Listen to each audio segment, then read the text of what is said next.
Hello everybody, welcome to WhatCulture Gaming. I'm Scott, joined by Josh. Hello, Scott. Josh and friends, something a little bit different for today. Let's have a bit of a discussion on the history of the open world genre and how it all went a little bit askew with everything that Ubisoft decided to throw in there at the start of the 2010s, because I think there's something worth saying about how the open world genre has massively shifted across the last, let's say, 3 to 4 years, and I think that'll change how things are going forward. But I think it's worth going back into the past and seeing where the genre came from and the biggest talking points around it before we talk about the potential future. So there's a couple of things that I want to cover here, and I'm going to pass things across to you because you might completely disagree with me.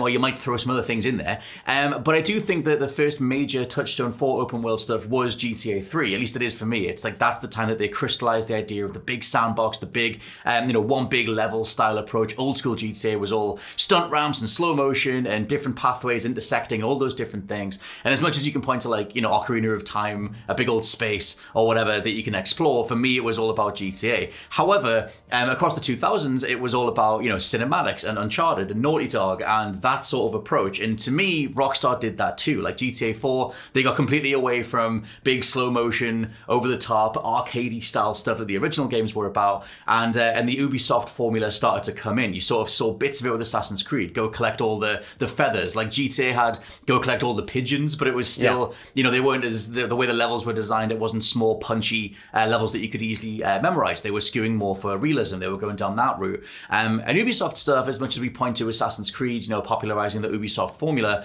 for me, it's all about Far Cry. I think Far Cry 3 is where this stuff hit a nexus point, and where you suddenly had, really good in-game mechanics. You had just enough of a narrative push. It wasn't super cinematic. It was just enough. Like, go out there, hunt some stuff, skin a bunch of animals, get ready to fight Vass over time. And that was when you started seeing the peppered open world. Lots of different things to just go, lots of different ththings to interact with.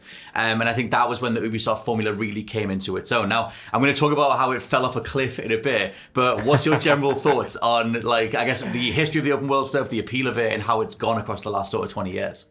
Yeah, I mean, from the start of, the PlayStation 4 era, the sandbox open world genre just became the go-to genre. All of your favorite franchises started going open world, sometimes for good in the case of Metal Gear Solid, sometimes for bad in the case of some of the examples that I can't think of right now, but they definitely exist. But yeah, the Ubisoft formula has been something that I've personally reckoned with for at least the past generation, because, I've talked to you about this before. When I look at the games that I haven't personally finished, and that is very rare for me. Once I start something, I almost need to finish it. The few games that I didn't finish over the past generation or so were all Ubisoft games. I think about Ghost Recon Wildlands, I think about Assassin's Creed Odyssey, I think about Far Cry 6 just last year. These were all games that I enjoyed for 10, 20, 30 hours or so, and then just put down and didn't feel the need to finish. And that does come with a shift into their style that is kind of, away from the evolution of the open world before that. You mentioned the likes of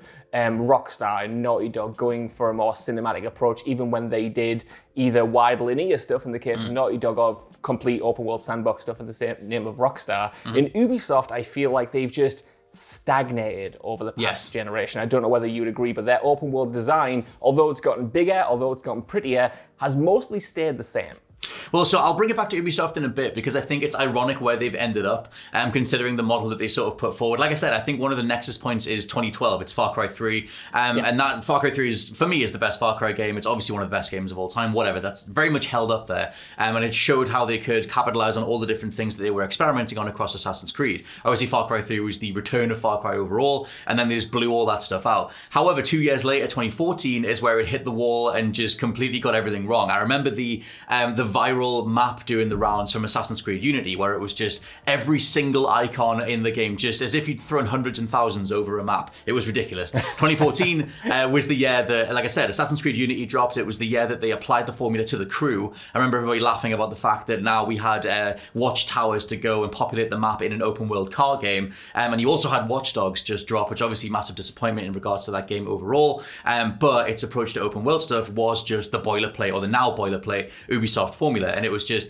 here's this formulaic approach to stuff. Here's this formulaic approach that is giving you some hashtag content, some stuff to do. Go tick off these boxes, go find the scrap materials, whatever. And I feel like over time, across the 2010s, it felt like that was the only way to do an open world game. And I'd also totally point to Spider-Man, 2017, 2018's Insomniac Spidey, which you could argue, or I would argue, is an Ubisoft open world game. For me, the thing that I wanted to make this video about is the fact that it wasn't until Nintendo came in 2017 and relaxed everything and just said, do away with the checklists, do away with, making sure you're going to find 50 of a thing or whatever it is, all this busy work, strip all that back and get back to the way that the open world genre used to be at the very beginning of the 2000s, which was just one big level. And as soon as they started doing that, it was a breath of fresh air. But if there's a reason that Breath of the Wild in 2017 felt so fresh and felt so curated, because you had more of a developer designer ethos guiding you to all these different points on the map visually, as well as being encouraged to go,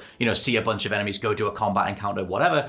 That stuff is way more natural. That's a way better way, it is a way more natural way to design an open world. And I think it's been from there that we've seen a massive shift in the way that open worlds are put together. And I've got some examples, but what do you think of that? Yeah, totally. I feel like Breath of the Wild was obviously the one that kind of was like, right, we don't need this fluff anymore. This genre should be player-driven, and that's what that game did so well. It still had some markers, but generally they were also player-driven. You went to the top of towers, you marked out things that you thought were interesting, and then you set off and explored on your own. And I feel like that resonated with so many people who, like you say, were sort of sick of the Assassin's Creed Unity style. Here's a bunch of stuff to do, and you just sort of initially feel overwhelmed, and you have no urge to go do that stuff other than the fact that it is a marker on a map.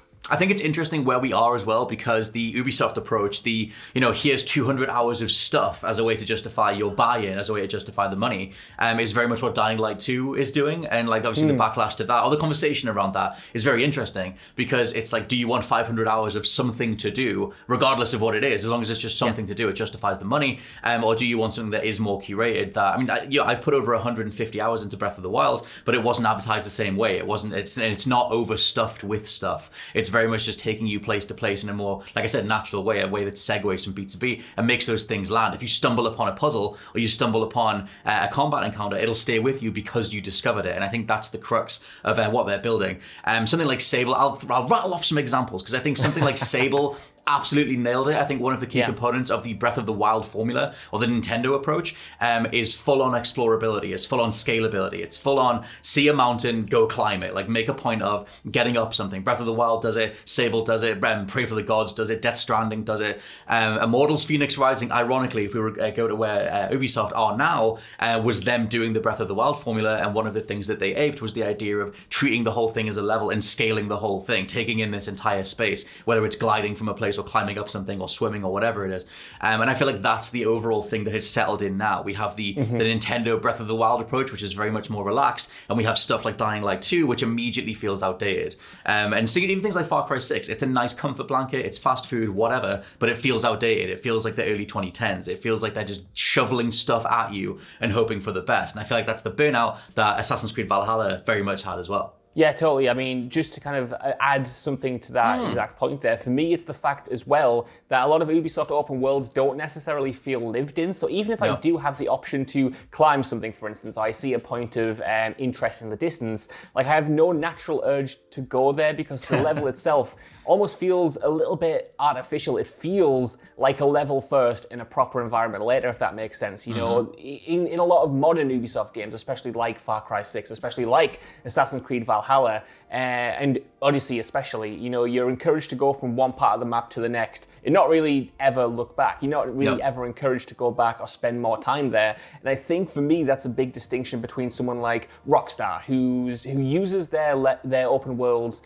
in a slightly different way, where you're encouraged to go back to older areas. You're encouraged to live in them a little bit more. And I always talk to you about, GTA 5 in particular, how I know some of the streets in GTA 5 like the back of my hand, like I do my childhood streets from back home. I know you couldn't, but for me personally, I spent so much time in that world, and the missions were designed in such a way that it forced me to get to know it as a city first and a level second, whereas Ubisoft kind of doesn't do that. It is a level, and you can take it in if you want, but you also don't have to. And I think it's that kind of it's that kind of approach to freedom, the player freedom, that almost reaches a point of no return for me personally. When I have that freedom, when I can ignore so much content, for me, it devalues the content just on a whole. It makes me think, like, if that's ignorable, then why should I care about this stuff that I am doing to begin with? It almost sends me into an existential crisis, Scott Hill, because I'm like, you've given me this stuff, but you haven't given me a reason to care about this stuff. No, entirely. That's the crux of it. Like, I think that's the thing. And even something as simplistic as Breath of the Wild's plot motivation, go learn enough stuff to go beat Ganon. If you want to do that in half an hour, you can go do it. If you want to spend,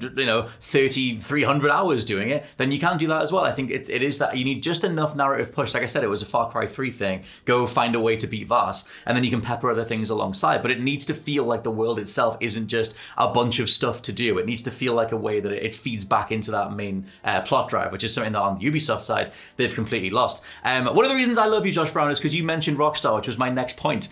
Because we should address the fact that Rockstar are very much an anomaly in this space. To address, Red Dead Redemption 2. Obviously, GTA 5 from 2013, like you said, it took stuff back to some degree of being a bit more wacky and more over the top and more memorable in the way the open world was designed. And obviously some people at this point have spent so much time in that world that they will just know every street because it is the main map in GTA Online or whatever.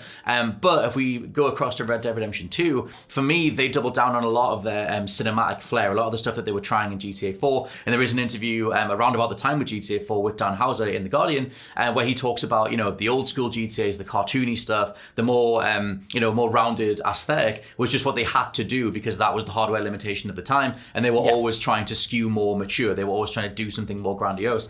And I think that's what they doubled down on in Red Dead 2. And what I mean by that is that in regards to the open world stuff, the world itself only serves the story in the best way possible. It serves immersion, it serves believability, and it's like VR without the goggles. Like you are living that life. And they are fundamentally not doing an Ubisoft open world. Like, yes, there are stranger missions and there are things that you can stumble into, but it's way more natural. They made a whole point about saying that the conversation system, you might just end up going from one main mission to a side mission to something else without even realizing it, because it is just segueing from beat to beat because all those AI scripts are all interacting. However, they are the anomaly because I feel like only they can afford to do that. I feel like we'll never get another Red Dead Redemption 2 because it was all the money from GTA Online just funneled into a single person's idea for what an open world game could be, and that's what Red Dead 2 is. To me, the future is the Nintendo stuff and the Breath of the Wild stuff, but that's my point. No, I mean, I do agree that, Rockstar is so clearly an anomaly in this space. Like, nobody has the money and the time and the resources to pump into their games like Rockstar does, to get that level of fidelity, to get that level of pristineness when it comes to animations, when it comes to how the world looks, when it comes to the writing and stuff. But I do think that everyone has the chance to give you something that tethers you to an open world, and that's also fundamentally outside of the bells and whistles. To me, what makes the Rockstar open world thing so compelling. If you look at Red Dead Redemption 2, yes, the writing is great, yes, the world is lush, but what tethers you to that open world, in my opinion, is Arthur Morgan. It's you role-playing as Arthur Morgan. It's you going back to the camp. It's you living the life of this outlaw cowboy. And when I look at Ubisoft games, I don't have the tether in that way. I don't feel as connected to the character as I want to. Sometimes they kind of get there with like Cassandra in Odyssey, for instance, but I just don't have that thing that tethers me to the world outside of the kind of moment-to-moment fun. And that is good. And that, like I said, that can make for 10, 20, 30 hours of fun, but it doesn't keep me in for the long run. And it means I often put these games down. Like Valhalla is the one that I finished recently, but towards the end of that, man, like that was just because I'd pumped so much time into it. I didn't want to feel like I'd wasted my time, so I just kind of chucked myself over the finish line. But towards the end, because nothing had really developed, because the plot was kind of episodic in a way that wasn't really tying together, even at the very end, I just felt, like I said, untethered from the world. Yeah. And other than the fact that I wanted to kind of prove a point to myself, I had no in-game reason to want to finish that game, and that's a problem.